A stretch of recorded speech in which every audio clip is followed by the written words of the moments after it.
Bonjour, nous sommes il est midi, c'est-à-dire que c'est à cette heure-ci qu'avait commencé notre colloque la semaine dernière, dimanche 13 décembre.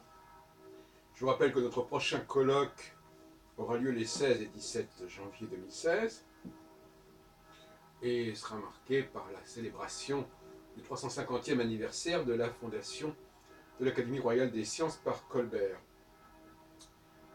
Et je voudrais parler justement des options qui se présentent à l'astrologie du XXIe siècle. Il y a plusieurs scénarios. Un des scénarios, c'est... Et vraiment, ce sont des scénarios très très très différents. Un des scénarios, c'est le scénario planète lente, et donc invisible, zodiaque, et donc invisible. Avec un symbolisme extrêmement foisonnant qui est celui des 12 signes, avec un symbolisme mythologique également, qui est assez luxuriant. Ça, c'est d'un côté. Et c'est actuellement le courant qui semble dominer, notamment l'astrologie mondiale, qui est quand même la référence quelque part. Et puis en face, il y a un autre courant, qui à mon avis est promis à un grand avenir, et qui est celui qui s'intéresse aux étoiles fixes, qui s'intéresse aux planètes jusqu'à Saturne, et pas au-delà, qui s'intéresse aux travaux de Gauquelin, et qui n'a qu'un intérêt très médiocre pour le zodiaque.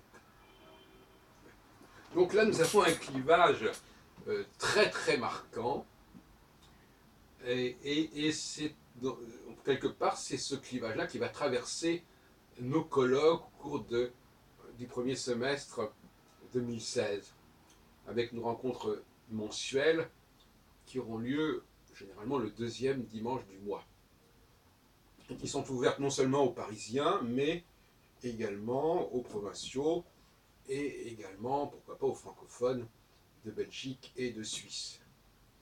Sans parler, bien entendu, de la possibilité d'astrologues étrangers qui viendraient nous rendre visite. La formule qui a été choisie, c'est celle du café philo-astrologique, avec le vote des sujets le samedi soir, et 3 sujets principaux qui sont développés le dimanche après-midi. Vous voyez, quelque chose de très démocratique. Donc les sujets sont choisis démocratiquement. En revanche, la façon dont on va les traiter, l'argumentation, le débat autour de ces sujets, bien évidemment, passera par un certain nombre de contraintes.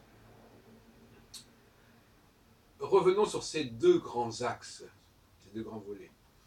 Il ne faut pas se voiler la face, c'est bien de ça dont il s'agit. Il y a exactement deux options qui n'ont pas à être compatibles, d'ailleurs, à mon avis, ça n'a pas d'intérêt, qui se présentent. Et le destin de l'astrologie, notamment le destin académique de l'astrologie, se joue dans les rapports de force entre ces deux domaines, entre ces deux voies. Alors, en ce qui me concerne, moi je représente évidemment la deuxième voie, celle des étoiles fixes, celle des planètes jusqu'à Saturne, et aussi le rejet du zodiaque. Bon. Et également l'importance accordée aux travaux de Michel Gauquelin. Alors, le procès que nous faisons à l'autre courant, justement, c'est comme ça, et on peut aussi faire le procès dans l'autre sens, probablement. Les arguments, on les connaît plus ou moins dans les deux cas. Les planètes lentes, le grand problème de ces planètes au-delà de Saturne, c'est qu'on ne les connaissait pas. Jusqu'à la fin du XVIIIe siècle pour Uranus, et jusqu'au milieu du XIXe siècle pour Neptune, et jusqu'aux années 30 du XXe siècle pour Pluton. Voilà. Donc à ce tiercé transsaturnien, s'oppose un tiercé traditionnel qui est celui de Mars, Jupiter et Saturne. On voit tout de suite que ce qui les distingue, c'est également la vitesse de révolution.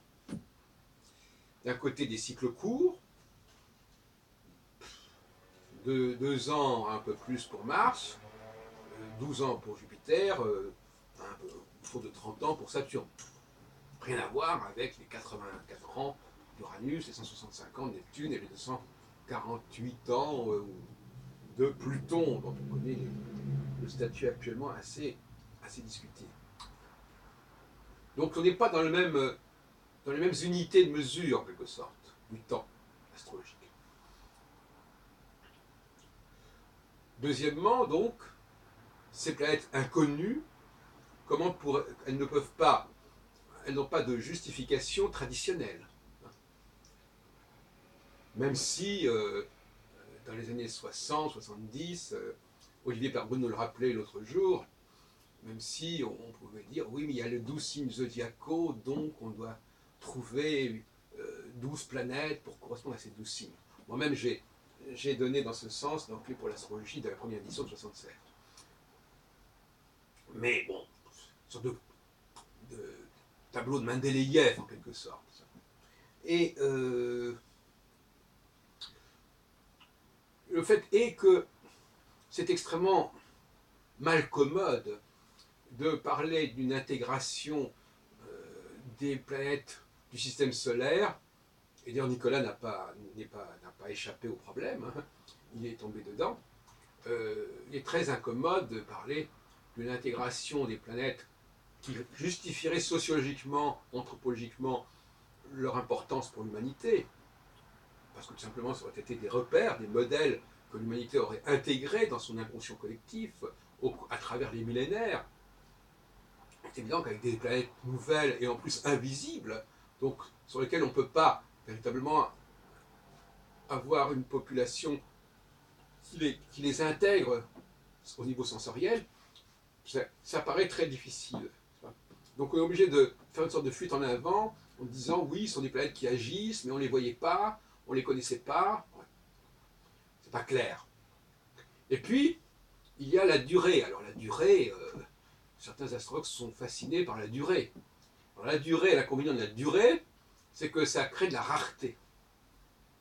Hein, imaginez par exemple que quand Saturne entre, je ne prends pas de Saturne, prenons le cas de Neptune qui n'est pas problématique. Quand Neptune entre en bélier, il y entre tous les 165 ans. Donc c'est un événement.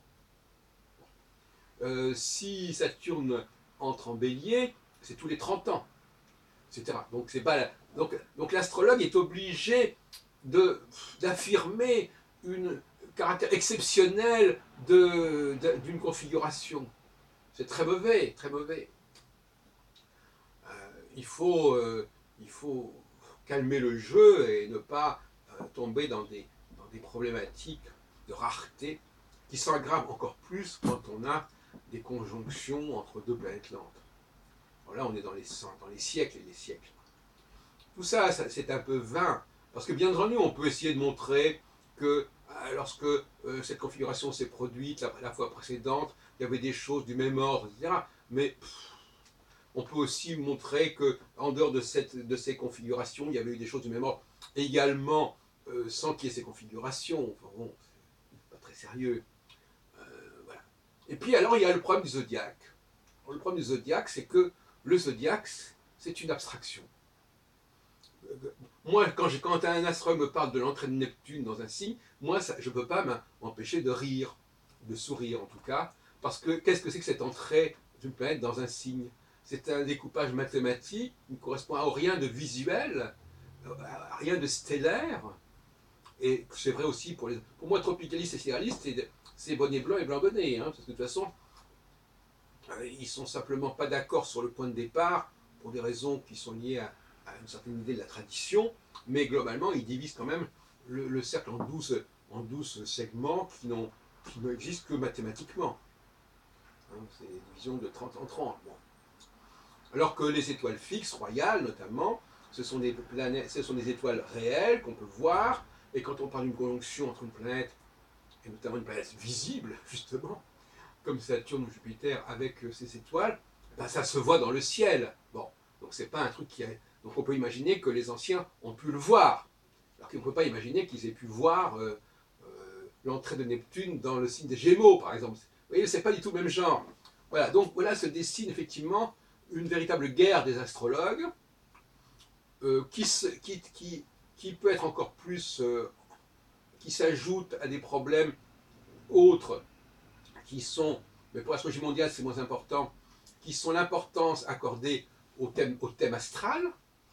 Et là aussi, il faut remarquer que beaucoup d'astrologie, beaucoup d'astrologues mondiaux aujourd'hui prennent beaucoup de temps à étudier le thème astral d'une configuration, d'un événement, ce qui n'était pas du tout le cas d'André Parpo. Là. Donc là aussi, la bataille autour du thème astral, faut-il garder le thème astral, qui est une espèce de mélange de toutes sortes de facteurs, ou bien est-ce qu'il faut s'en passer? Voilà, ça aussi c'est une question. Là aussi il y a une question, c'est un peu l'opposition, non seulement entre les anciens et les modernes, mais aussi entre les réformateurs, ou les réformés et les catholiques, etc., ou les papistes, etc. Ben, ce sont des questions qui intéressent justement le débat intellectuel, voyez-vous, et vous allez nous dire que ce sont des questions qui n'intéressent que l'astrologie. Non, pas du tout. Et c'est justement l'intérêt de notre mouvement pour l'astrologie à l'académie, c'est de poser des problématiques à un niveau qui fasse sens pour d'autres histoires, pour d'autres domaines. Ces débats que je viens d'évoquer, ils sont tout à fait compréhensibles et intégrables par d'autres disciplines, que ce soit sociologique, que ce soit historique, que ce soit l'histoire des religions, l'histoire des sciences. C'est ça qui nous intéresse. Donc nos débats, nos conflits, nos divisions, il faut leur donner une formulation, une portée qui présente un intérêt pour l'autre discipline. Et en ce sens-là, ce que je voudrais, et je terminerai là-dessus, je voudrais que l'astrologie apparaisse demain comme un lieu particulièrement fécond de réflexion et de discussion. Pour l'ensemble du discours scientifique, pour l'ensemble des enjeux épistémologiques et méthodologiques.